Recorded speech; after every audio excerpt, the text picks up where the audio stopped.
So firstly, thank you for accepting our invite and coming here. I just saw the photo of you. You're all smiles sitting in the chair of police commissioner. Is it that joyful or is it too much pressure to handle? No, generally there is a misconception that police officers are not supposed to laugh or smile, but probably I'm an exception for that. One of the reasons for police officers not to smile or having a sullen face or sad face is that generally persons who come to us, either complainants, they are always sad because they have lost something. And then when you catch the accused, they are also sad because they have been caught. So seeing all these sad faces, we also become sad and sullen. But it is always better to be with such a young crowd, very young and dynamic and smiling. So we also feel like we should smile. Well, this is the man and his department who keeps the city safe, Bangalore City Police, and so it's a thankless job, most likely, because no matter what you do and the back-end work that you do, it doesn't come to the forefront, and also people don't often thank the police department. Does it cause a problem to you that police are not recognized enough in the society? No, police is a department which has to work with the people. We cannot work with the files or other systems or computers and all. We have to work with the people. So it comes with its own charms as well as challenges. There is good visibility. People recognize you. There is a lot of status. And at the same time, it demands a lot of family sacrifices, personal sacrifices. You don't have personal time. So those kind of sacrifices also have to be made. So it's a balance of both. You're the commissioner for the city that recognizes itself with the tech, the Silicon Valley of India, Bengaluru. How is that the Bangalore police are taking in technology in day-to-day activities? Are you using AI to investigate? What kind of tech is helping you in day-to-day activities? As you said, Bangalore nowadays has become a global destination. So it is a global city. So we want a global city to have a city of global standards. So keeping that in mind, right from beginning we have been focusing on technology. It's not just a recent phenomena. Even in 1976, we were the first ones to use the speed radar guns for traffic enforcement when other cities never heard of that one. Subsequently also, especially in traffic, we have been the pioneers in the use of technology. And even other in cyber crimes also, we were the first one to set up the cyber lab, first ones to start the cyber police station. And keeping in mind the staff shortage compared to the other cities, Bangalore city has less number of staff in terms of 1 lakh of population or in terms of square kilometer. So we try to use the technology as a force multiplier in these kind of situations, and we have been in the forefront of that one, right from using automated traffic challan enforcement. Now we have reached the stage of artificial intelligence and even big data analytics also, not only for traffic management but also in terms of detecting crimes and even use of technology for cracking cyber crimes. So you spoke about cybercrime, and I just want to read out a message that I've got just half an hour back. I know it's spam. It says, please update your address within 1 working day and collect your parcel or it will be returned, and there's a link. And most of us here in the crowd would also have faced the same FedEx scam or some courier scam. Raise your hands, anybody has got it. Many people would have got it. Raise your hands if you have got a call saying your parcel has arrived. Please click this link, deposit the money. There's quite a number of hands that have gone up, including our camera persons. So how do we know which is a correct link and not, and how are you tackling this? No, nowadays these cyber fraudsters, they have been using all sort of methodologies to defraud other people. So we have to be extremely cautious. Unfortunately, what happens is when the same people, when they are extremely cautious in their physical world, when it comes to the online world, they lower their guard. So that should not happen. There has to be due diligence. There has to be caution in not to click these kind of unknown links, not to answer unsolicited calls. Basic precautions and common sense can keep you safe from cyber frauds. So the crowd that you're addressing will understand, but maybe my parents' generation, my grandparents' generation might not understand what is a good link, what should be not clicked. They're so innocent. It's not like that. Even the most educated IT professionals are the ones who are falling prey to these cyber crimes. More than the common people or the rural people. It is the affluent and those who are in cities, working in ITs or working in colleges, they are the ones who are getting defrauded. So, please throw some light. So on an average per month, how much of these fraudsters or the complaints that you receive about these fraudsters and the money? Is it a big chunk of money that people are losing because of this cyber crimes? It is big chunk of money. It is in crores many a times. Recently, you might have heard in Mumbai city, one person lost 25 crores for a similar kind of courier fraud. 25 crores. 25 crores. But why is the police not able to look at in a larger perspective that how do we stop this? It has happened in Mumbai, it is happening in Bangalore. Is there no permanent solution to this? No, the solution is that people should report.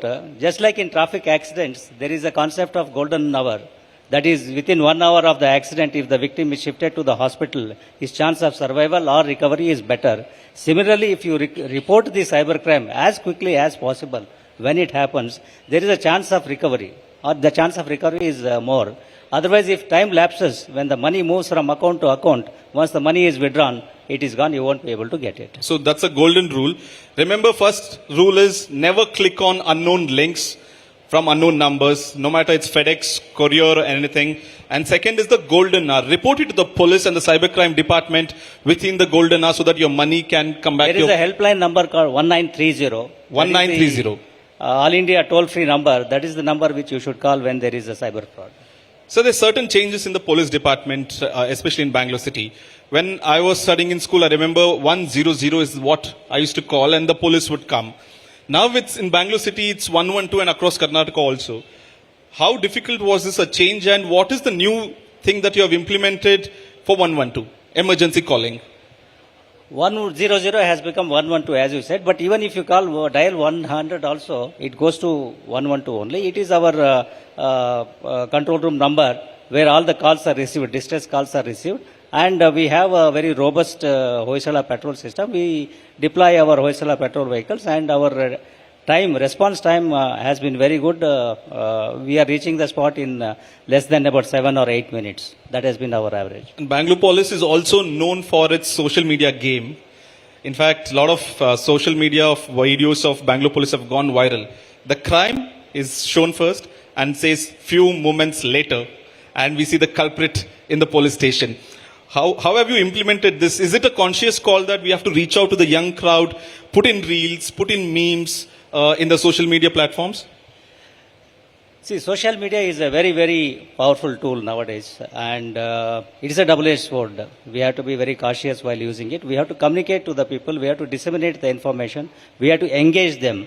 And storytelling is the best way of engaging especially the youth. Nobody is in a mood to read very static kind of pages. So we have been deploying using our and all these persons who does these small snippets and all, they are all our own policemen and policewomen who does the role. You are saying you are not hired a professional video editor, camera person, so your own policemen are doing our it. own policemen are. So they are trained to do this? Yeah. So that's an internal talent within your department. There's something called Locus Pand that the Bangalore police has started. So let me also throw some light. If at all any of you go to the police station, there's a QR code. And you scan it, you can give a report. I just want to know, how seriously do you take it when you check the data? I might go to a certain police station and not satisfied with the service. I give them the lowest rating. Do you check that, and what action has been taken? Yeah, this is Locus Pand is our QR code based feedback mechanism, which is installed in all the police stations, both 112 law and order police stations and about 50 traffic police stations. The basic idea is to get the feedback of the people who come and visit the police station for various purposes. It could be for registration of crime, it would be for job verification or passport verification. Once they are visited, we expect them to give a feedback. Just like all other portals nowadays, you need to give a feedback. And this gives us the actual reality, how our policemen have behaved with them, have taken their complaints, and we do take it very seriously. Every morning I see the reports, and especially many of the narrative comments. If there is a positive comment, they are recognized and they are rewarded, and appreciation letters given to them in the parades. If there is a negative remark, we see what are the reasons for that one, whether our people were really at fault or was there any communication gap, was there any delay because of other reasons. And in case there is any high-handedness and other things, we do take action. So it's important to remember that every time all of you go to a police station, scan the QR code, give your comments, give the comments about how to improve the policing and the department. So the Commissioner of Police will take a serious note of it and make changes as well. Sir, Bangalore city is notoriously known for the traffic. Is it a bigger headache for you than the usual law and order issue? Because time and again we see traffic jam in Bangalore city. Which is the bigger headache for you, the traffic or the law and order? Traffic is definitely a serious issue to be tackled, and traffic management in Bangalore city is a major challenge for us, mainly because the city has grown exponentially over the years, and the road width has remained the same, whereas the vehicle number have increased hugely. So this gives us a lot of challenges. Plus, traffic is a matter of it's a multi-agency thing. Other agencies are also responsible, like roads have to be done by the BBMP, electricity has to be maintained by Westcom. So we have to work with all these agencies, and we are trying to bring in that kind of a synergy and ensure that people move from place to place every day. Are you using AI technology or anything to make sure the traffic flow is smoother or to reduce the burden during the peak hours? What tech are you using there, sir? We are using artificial intelligence for two things. One is for enforcement of our offences. As you might have come to know, we don't no longer flag the vehicles for checking and our traffic enforcement. All this is done by our artificial intelligence enabled cameras put across the city. So they automatically detect the offences, be it not wearing helmet, not wearing seat belt, and so many other things. About 7 type of offences are being detected, and challans are generated and sent to the addresses. Only 97 to 98% of our enforcement is contactless enforcement. Only in cases of drunken driving or some special drives, we take up physical enforcement of these violations. Second thing is for congestion detection, and then alternate routes to be detected, then synchronization of signals. For all these things, we are using artificial intelligence. So you're saying that a policeman will not stop someone who's not wearing a helmet, the camera will take care of it? Or policemen can still stop? No, policemen are not stopping. They are not stopping any vehicles for not wearing helmet and other things. Okay. Only during special drives like drunk driving and other things, we stop the vehicles and check. Otherwise, it is not done. You also have something called a media policy. Usually what happens is the police department is shy to take questions. They're in their own world doing the work. What is the Bangalore police media policy? We are engaging with the media, be it electronic media or the print media, very regularly. Our press conferences are very regular. Every Tuesday we hold the press conference. Any media person can come and ask any question to the police, because ultimately we are answerable, we are accountable to the people, and media has the right to ask questions for us, and we are not shying away from that responsibility. And in fact, we are also live streaming these press conferences, so anybody sitting anywhere can view these. So you live stream all your press conferences? We live stream all our press conferences, we live stream our public contact programs, we live stream our parades. All our public engagement programs are live streamed. And can any common citizen walk into your office? Is there a certain set of hours? Because usually what happens is the moment you're an IPS officer, it's difficult to get hold of you. So No, our doors are open all the time. But 4 to 6 is our public visiting hours. Otherwise also people can walk in any time. Sir, you have cracked your UPSC long back. A lot of youngsters are sitting here who are still studying, who are aspirants for taking up UPSC. What would you want to say to these young crowd? Is it even worth it to put in so much effort today, because you have certain streams also getting difficult in terms of earning more, your job prospects? What is your message for UPSC aspirants? No, it depends on your priorities, what you want to do in life or what you want to achieve in life. Civil service gives scope to work in public service, to make policy decisions, and it's a great service to that extent. And especially police department, for that matter, it is the only department which can provide instant justice to people. A person who comes aggrieved to you, who is in distress, who is in trouble, he comes to you. When you provide him some relief, there is very happiness on his face. That is the greatest satisfaction you can get in the police department. That's a noble way, sir, to put it. Just on a lighter note, does the Commissioner of Police get time apart from work? Do you watch movies? Do you get to watch TV, sports, spend time with your family, go on a dinner? It is very difficult in this position, but we do take time out. We have to watch TV, watch YouTubes, and maybe once in a while go out with the family. Yes, definitely. So when you were sitting, you recognized Bhuvan Bam. You said that he's a very famous YouTuber. Have you watched his videos? I have watched his videos and many other YouTubers also. In fact, one of my hobby or passion is to watch these YouTube vloggers, what you call, rather than watching movies and or news. I prefer to watch. So these. who's your favorite YouTuber, sir, at today's time? No, I watch these travel logs. I watch a lot And motor vlogs. motovlogs. So you're a motorbike or automobile enthusiast? Yeah, I have. So you ride or you drive. Which is your favorite bike or car? What do you prefer? I have a Harley Fat Boy plus a old generation Bullet. Did you hear that the Commissioner of Police is a Harley Davidson Fat Boy? So when do you get time to ride this bike? Or is that we Don't spread it, I may be in trouble. No, sir, is that, or maybe a reason why you're wearing helmet, we can't recognize that the commissioner is going on a Harley Davidson bike. Is this since college or now? Since college. Since college, you're going drum everywhere. And you spoke about movies also as well as YouTubers. Who's your favorite movie star in present times or whenever you were in college?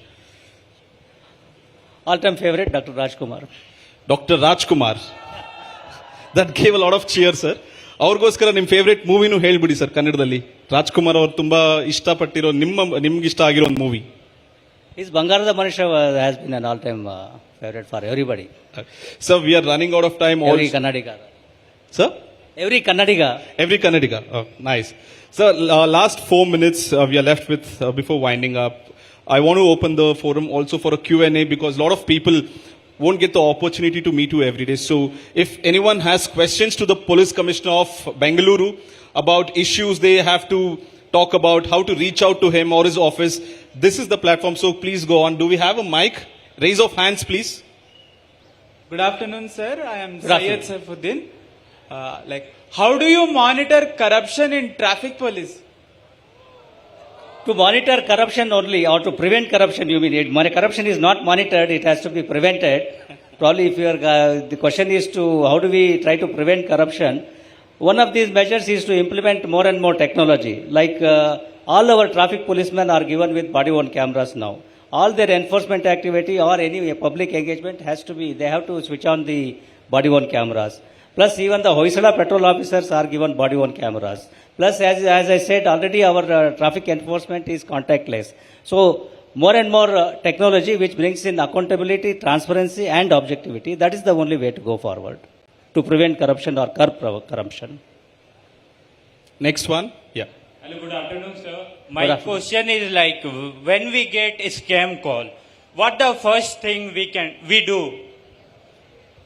First thing is the moment you realize that it is a scam call, number one, don't share your personal or private details. Number two, don't engage them in detailed conversation. Number three, don't send any money or don't give your account information. These are the basic protocols you should follow. And the last thing is, more important, is to report to the police through 1930. That's a toll-free number, 24/7, 365 days. Please report to it. They will respond. They will take your this thing. Give all the details, whatever you have, maybe the mobile number or the account number he has given. All those details, if they are given, it will help us in trying to crack the case. Hello, sir. Myself, Rituraj.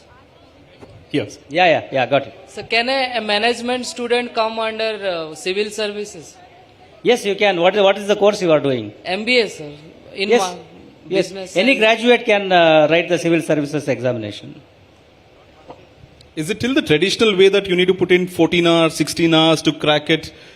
Is it still the same way or there's different technique to even It has crack? become more complex, more rigorous and extremely competitive nowadays compared to what we wrote 30 years back. Definitely, yes. It requires a lot of dedication, lot of commitment, lot of hard work is required, no doubt about that one.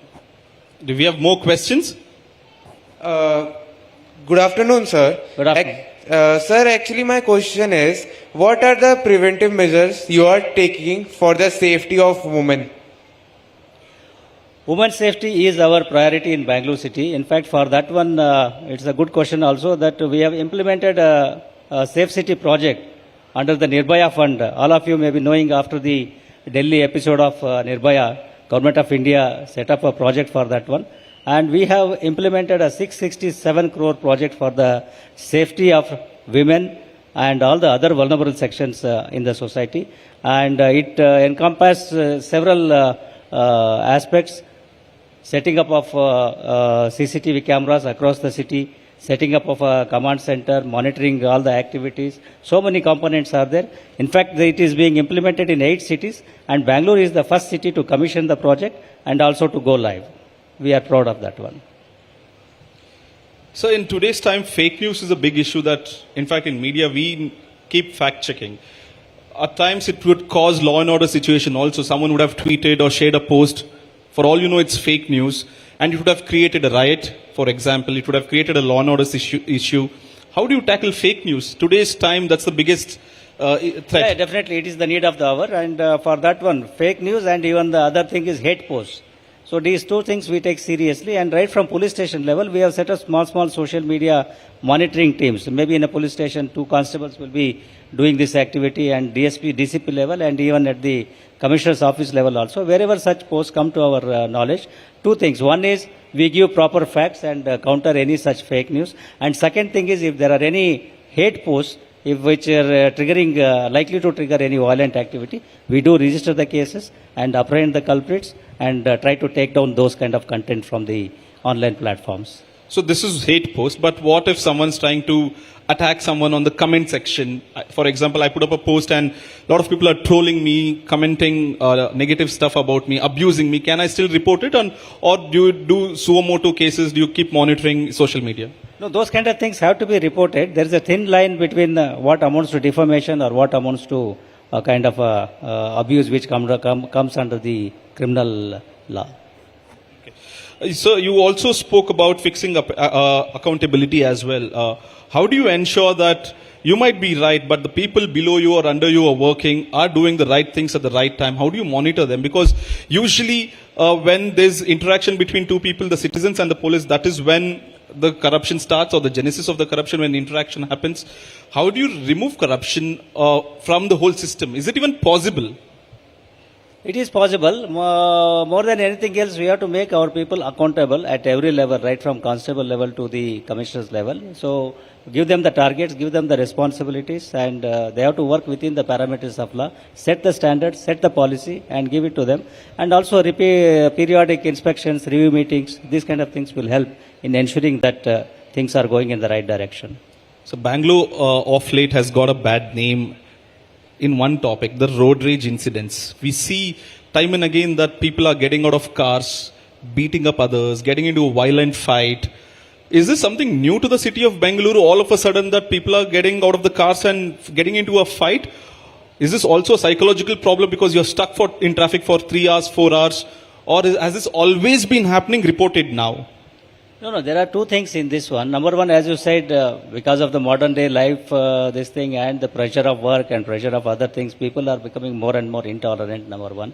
Second thing is, what is happening is, with the use of technology, now that most of the cars and other vehicles are having these dash cams and everybody has a mobile phone, these kind of things get recorded. These kind of things get circulated in the social media, and they have a tendency to go viral. But every such incident we have taken seriously and we have acted upon that. But what do I do if someone is trying to get into a road rage fight with me? What is the first step do I have to take? First step is to stay calm. Don't engage in an argument with the other person, even if he is trying to be aggressive and trying to be physical. And second issue is to call 112, and we are just 1 call away and about 8 minutes away. We will definitely reach the spot. Third thing is to note down the details, his physical particulars, his facial thing, or his whatever number plate he has got. And then when the police come to the spot, explain your point of view, allow the other person also to give his version, and then the police will take further steps. Does the police commissioner recommend having a dash cam in every car? Is it necessary yes, today? all our vehicles, police vehicles are having dash cams. No. Right from Hoysala to all our inspectors' vehicles and ACP's vehicles are having dash cams, and even the public also, Yes. it is better to have dash cams. In fact, I wanted to talk about the public. So you recommend public having... 100%, because you will definitely know the actual version. Otherwise, generally earlier people used to say in India, whichever is the bigger vehicle, that will be made the accused in any road traffic accident. No longer is the case now. Now we know, go by the facts, go by the reality, what actually happened there. For that one, dash cams definitely help. Plus the other CCTV cameras, whatever are there, they also come in handy for this purpose. Well, thank you so much, sir. The time's up, and thank you for coming here and taking questions, not just from us, also from the public. Ladies and gentlemen, the Bangalore Commissioner, Mr. Dayanand, here at India Today Mind Rocks. Thank you so much, sir. And most probably the only commissioner who's riding Harley Davidson bikes. There will be many. Thank you so much. It has been my pleasure. Thank you so much. Thank you so much.